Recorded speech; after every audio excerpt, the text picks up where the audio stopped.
Hi, Christian here. This is Chris Talks. Welcome to my podcast.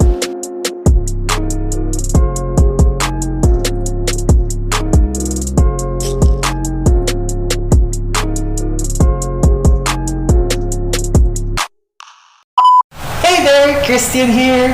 This is Chris Talks. And today I have my friend here who's been with me since high school.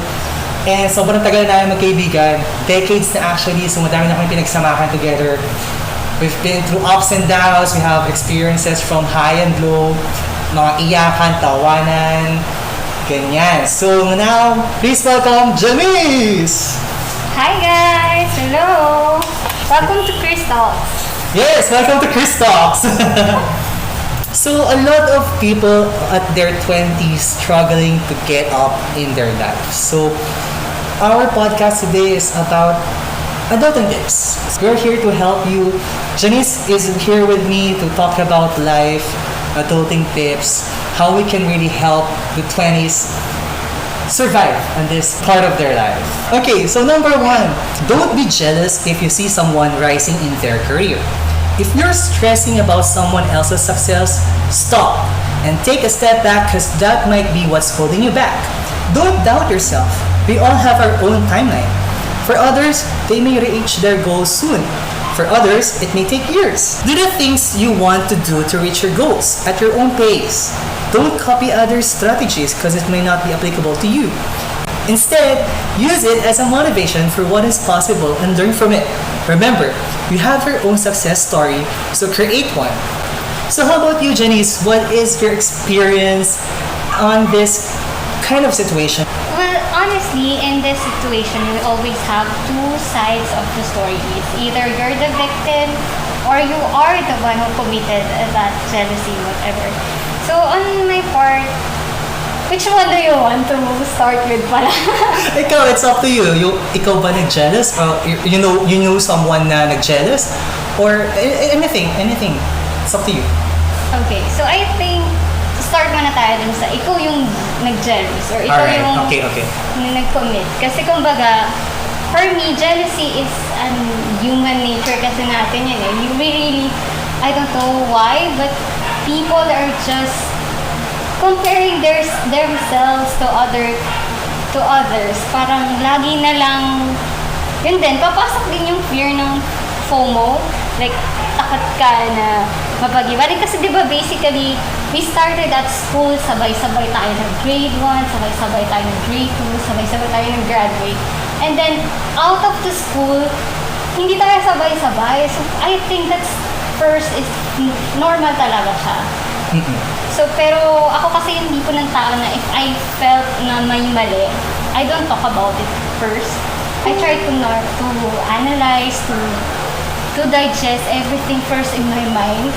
And then papasok na yung principles mo, yung priority mo, kung align pa talaga siya dun sa life values mo. And if not, then maybe you have to change. Yes, actually kasi andun tayo kasi when we enter 20s, this is the start of our life na papasok tayo sa quarter life crisis. Why? Because we see a lot of people na nauuna sa atin or naiiwan tayo or baka tayo yung nauuna at naiiwan sila. Actually, hindi natin dapat sisihin yung ibang tao o yung sarili mo na bakit hindi ikaw nakakapunta sa unahan ng race. Una-una kasi, first of all, college days. Hindi naman tayo pare-parehas na pare-parehas na kinuha ng course or program or degree. So some of us kumuha lang ng vocational. Some of us are 4 years. Yung iba nag-masters, yung iba nag-doktor. So we all have our own timeline. Siguro nagkataon lang na sila mas madiskarte sila. Or maybe ikaw medyo nahirapan ka, nag-struggle ka at first. Pero eventually, pupunta ka rin naman sa stage na ikaw naman yung nakaangas. So you don't need to be jealous. You have your own timeline, you have your own pace, and ikaw ang gagawa ng sarili mong karera. Ikaw yung gagawa ng sarili mong direction in life. Ikaw ba, Harsh, have you ever felt jealous? Like, for example, your co-worker na probably na-promote siya above you or something like that? Well, honestly naman, oo. I've experienced that before. Kasi dumating ako sa panahon na nagkaroon ako ng quarter life crisis. So, at an early age kasi, ini-aim ko na talaga na maging team leader ako, maging supervisor ako, maging manager ako. Mataas yung pangarap ko. And yung iba kong mga friends, naging manager na sila, naging supervisor nila. Minsan din na-doubt yung sarili ko, why? Why I'm still here? Why I'm still a rank and file? And to think na nag-masters pa ako, I graduated Masters in Business Administration. So parang nagtataka ako, bakit? Bakit ako nandito pa rin sa ganitong posisyon? Pero at some point, parang na-realize ko na masaya naman ako. You know, parang, yes, probably they're in their position na supervisor sila, team leader sila. Pero happy ba sila? Baka naman mas happy ako kasi stressful yung work nila. Or baka mas nakakapagod sila, ako na-enjoy ko yung life ko. Kasi honestly, na-enjoy ko yung life ko kasi nakakapag-travel ako. Nakakapag-work ako anywhere. So, medyo na-realize ko na mas okay na rin pala na nandito ako sa ganitong pace. Hindi ako nandun sa posisyon nila. Kasi baka, pag nandun ako sa posisyon nila, mabilis ko na-experience yung mga ganong success, baka hindi ko kayanin mentally and emotionally. Baka ma-drain ako and hindi ko ma-enjoy yung early age ko na nasa young pa tayo, bata pa tayo. Ganun, hindi natin na-enjoy. Yeah, actually parang nung ako din, when I was, syempre, I'm graduate from accountancy and I've been CPA. So, usually kasi people are asking you if you will take masters or law school. Pero, nung time na iniisip ko muna kung ano ba yung nag-aabang sa akin if ginawa ko yun. Kasi you're right, hindi mo rin alam kung ano yung stress right after they promoted, iba yung responsibility. Pero we don't tell people na, huwag kayong matao. Kung ano man yun, kung kaya nyo naman, why not? Go for it. Basta it's your time lang kasi talaga. If it's your time, then you will shine. Pero kung hindi talaga, maybe it's not yet. Parang baka maybe you need to improve something to yourself. You have to check within, baka you can be a better person. And probably, one day, when i-expect mo, yung dumating sa'yo, better pa dun sa i-expect mo, right? Yes. So that's the reality in life. Talagang you don't need to be jealous talaga. You have your own self. And your responsibility in life, number one responsibility in life is yourself. Take care of yourself first, not the others. Kasi anong pakialam mo sa ibang tao kung ikaw mismo hindi mo maalagaan yung sarili mo? So, ganun din. So, parang ikaw din pa rin yung nalugi kasi sa sitwasyon na ito, ikaw pa rin yung lugi kasi masyado mong kinaiingitan yung ibang tao na kapabayaan mo yung sarili mo. Hindi mo tinitingnan yung sarili mo na kaya mo naman palang gawin yung mga ganitong bagay. So, Harsh, ikaw naman, what are the steps you have done to overcome this jealousy? Well, kaya sinabi ko kanina, nag-masters ako, pumasok ako sa graduate school. Why? Kasi naisip ko na possibly naging supervisor sila, naging team leader sila. Pero, is it enough? Are they educated enough? Possible they have the skills. They have the knowledge, yes, okay. Pero, what put me to that kind of situation na masasabi ko na may edge ako sa kanila? So, I have to fight for it. I have to fight for my goals. And if I want to be a team leader, a supervisor, or a manager soon, gusto ko, ready ako, prepared ako. I'm ready for the stress. I'm ready. Parang na-hone na ba yung skills ko? So, kaya ako nag-masters. That's my stepping stone. Nag-take ako ng masters, gumraduate ako ng masters na mayroong GPA na 3.4 sa De La Salle. So, I'm happy with that. So yun yung isang mga stepping stone ko na ginawa. And siguro second is inuna ko yung sarili ko. Kailangan kasi tingnan ko muna yung sarili ko. Ano pa ba ang kakayahan ko? Na baka hindi ko pa na-discover. Na, alam mo yun, like this one, doing the podcast, doing the live streaming.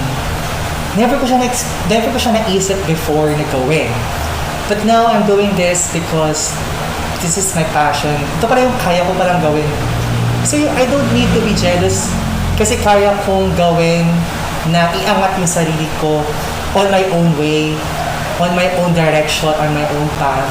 Hindi ko kailangan gayahin yung ibang tao. Ay, kasi meron silang ganitong business, gagawin ko yung ganitong business. Hindi ganun. I have to make my own path, make my own brand name, kumbaga. Yun yung mga steps ko para hindi, parang sabi ko na, na okay, kaya ko naman pala. I totally agree with you. As in, iba talaga yung level nung, masters. Ikaw ba, Janice, ano ba mga steps mo with handling this kind of situation in life? First, I want to be objective. Ayoko talagang iput muna yung emotion ko over the situation. Kasi medyo baliktad yung sa akin eh. Ako yung type ng tao na pag nagselos, I was doubtful of myself. I'm like really putting myself down. Kaya nga parang dumating ako sa point that there was one time na I cried to a manager and then I tell him na I feel like I'm not supposed to be here. I don't belong. Like parang I can even go up the other level. Pero eventually, isa siguro yun sa mga step. You have to open up to other people. Pero syempre, you have to choose those people na i-open up mo yung feelings mo. Kasi kung i-keep mo lang yun inside, it will eventually explode and probably maging sama pa yung impact sa'yo. So, Yes. Actually, ako naman kasi parang, hindi naman siguro ako naging emotional on that part. Pero parang ang naging nangyari sa akin is, masyadong akong aggressive to reach my goals in life. And I want to prove something then. Para, alam mo yun, parang, kasi, minsan kasi, you have to look at yourself then. Parang you have to give credit to yourself then. Parang, you don't have this in mind na parang, ay, nakakaingit siya and all. And eventually, parang, on the other part din, parang inisip ko rin na motivation ko din kasi yung mga successes ng ibang tao. Parang nakikita ko na kung kaya nila, kaya ko rin, pero I have my own way. Ganun. Masyado ako aggressive and I use that kind of aggressiveness para ma-motivate akong gawin pa yung kaya ko pang gawin and to exert more effort doon sa goals ko. okay, so Chris or Ash, ano naman, kung may experience ka naman na ikaw naman yung pinagsilosan, like, sila naman yung galit sa'yo kasi mataas ka na. Ganun, like now.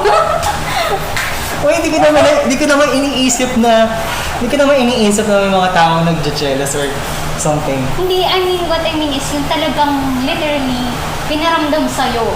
Kasi may mga tao na nag-jealous pero hindi pinaparamdam. Pero yung mga tao ba nagparamdam sa'yo, meron ba? And what did you do ba?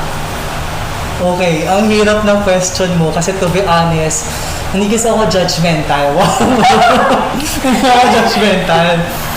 So, ang hirap i-judge yung tao if nakakaramdam ba siya ng jealous sa akin or so. Minsan kasi ako wala akong pakialam eh. Parang gano'n. So you mean, I don't get it. Kung you mean hindi talaga sila nagpapakita ng galit sa'yo or you just disregard, parang ganun ba? Pwedeng both. Yes, pwedeng both. Pwedeng dinisregard ko lang sila o hindi lang talaga sila nagpaparamdam. Kasi ako yung tao na parang I don't mind kasi what people say.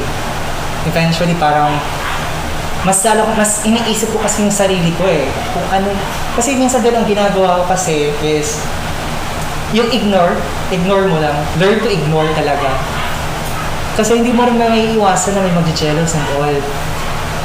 yun din siguro ang reason ko bakit parang nasabi ko na hindi ko sure yung tanong na yan kung may nagsiselos o may nag-jealous pa sa akin kasi minsan ini-ignore ko lang talaga yung mga ganung bagay. Kasi ayoko ng toxic in life, ayoko ng madaming iniisip. Doon baga parang ang hirap-hirap naman isipin yung sarili mo, iisipin ko pa ba yung ibang tao at yung iisipin ng ibang tao. So parang papabalamahin ko pa ba yung ibang tao. So yun gala, parang may sarili lang akong, parang isip ko na lang yung sarili kong problema. Ganon. Ikaw ba? Ano ba yun sa'yo? You mean nagselos sa akin? Ganyan? Yes. Oh, pero hindi pag-ibig na selos. Hindi naman nga yun. Pero ano, I honestly don't know. Kasi ako, feeling ko hindi pa ako nandun. Pero Baka naman ini-ignore mo lang. ay, baka na-ignore ko lang talaga sila. Dineded mo din, gano'n. Oo, minsan nga pinapatulong ko yun. Bashers. Hindi naman, hindi. Joke lang, guys. Sorry. Baka magalit kayo sa akin. Pero hindi, I think the best nga is to ignore them. Pero sometimes I listen. Baka naman tama sila. Maybe there's something more na kulang. Kasi alam mo naman yung deep down eh.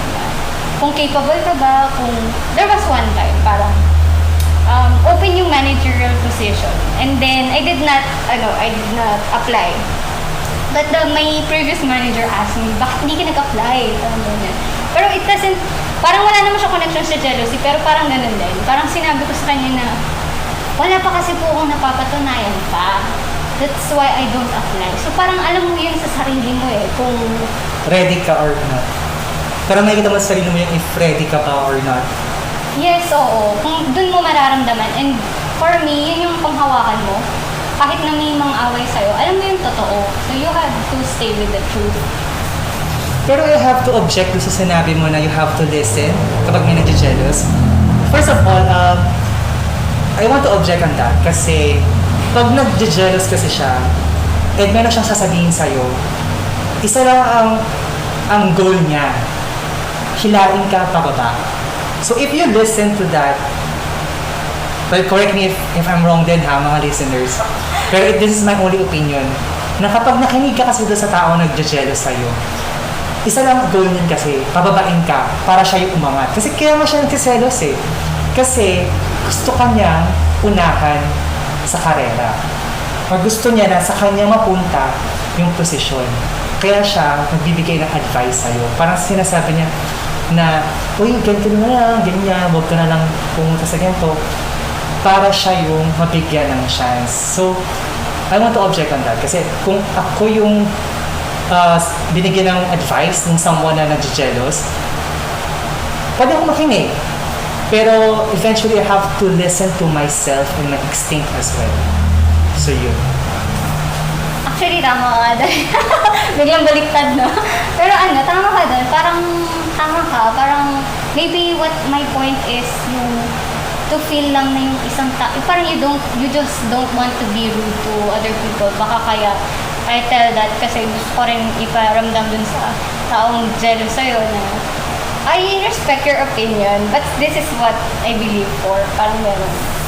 Well, that's true. Actually, hindi naman most, pero madaming mga companies na medyo naiinis sila sa mga millennials or Gen Z kasi nauunahan yung mga naunang generations na parang sila yung napopromote, sila yung nabibigyan ng chance for managerial, supervisor positions, ganyan. And ayun, kaya for me, medyo nagiging toxic yung culture ng isang organisasyon pag ganun yung nangyayari. So ano yung insight mo doon sa mga ganun na parang sa tingin ng mga late generations is nauunahan sila ng mga millennials and mga Gen Z? Well, kasi we know na masyadong mabilis yung panahon ngayon. We have the technology, like everything is instant. Pero siguro, I advise din sa younger generation, let's leave the respect naman. Kasi from the very start, wala namang automation, walang instant. Mahirap yung gawin ng isang bagay from manual. And maybe they're just asking for recognition. And we should. Kasi not just because they're older, but we have to acknowledge their effort. Kasi hindi tayo aabot sa ganitong technology, sa ganitong modern world without their efforts and hard work as well. Yes, and I have to agree with that. Kasi parang us, millennials, Gen Z, we all know the automation thing. Pero the problem is, paano tayo magta-troubleshoot manually? We have no idea. These people from the later generation, they have this knowledge, enough knowledge for manual troubleshooting na hindi natin kayang gawin kasi we used to the automation part. So yes, totoo yan.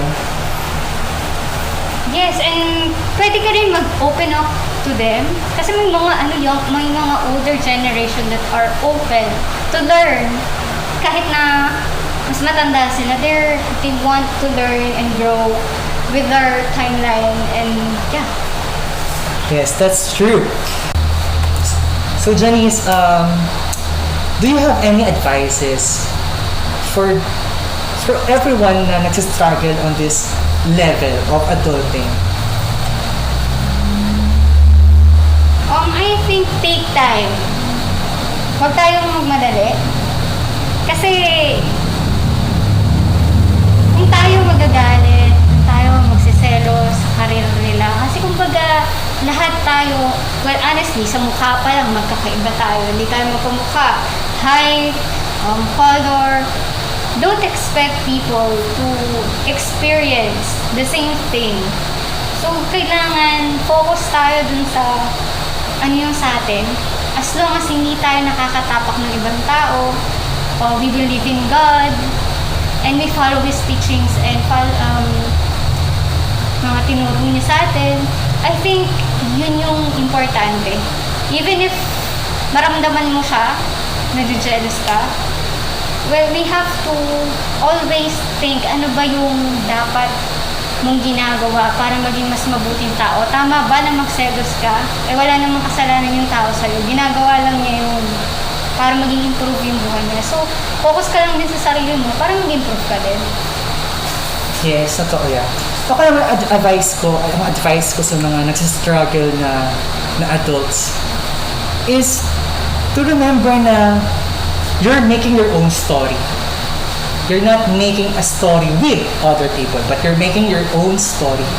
Make your own success story and use that to motivate others, not to make others jealous of you. Always remember that. It's not about jealousy. It's about reaching your goals, making your story, and be a motivator and influencer for the younger generations as well. Kasi eventually, may experience din ng mga younger generations yung may experience mo right now. They will also struggle as an adult. And you, by then, you're already successful na. So, yun lang yung mga advice ko. Again, thank you, Janice. And this is Christian. Bye! Bye!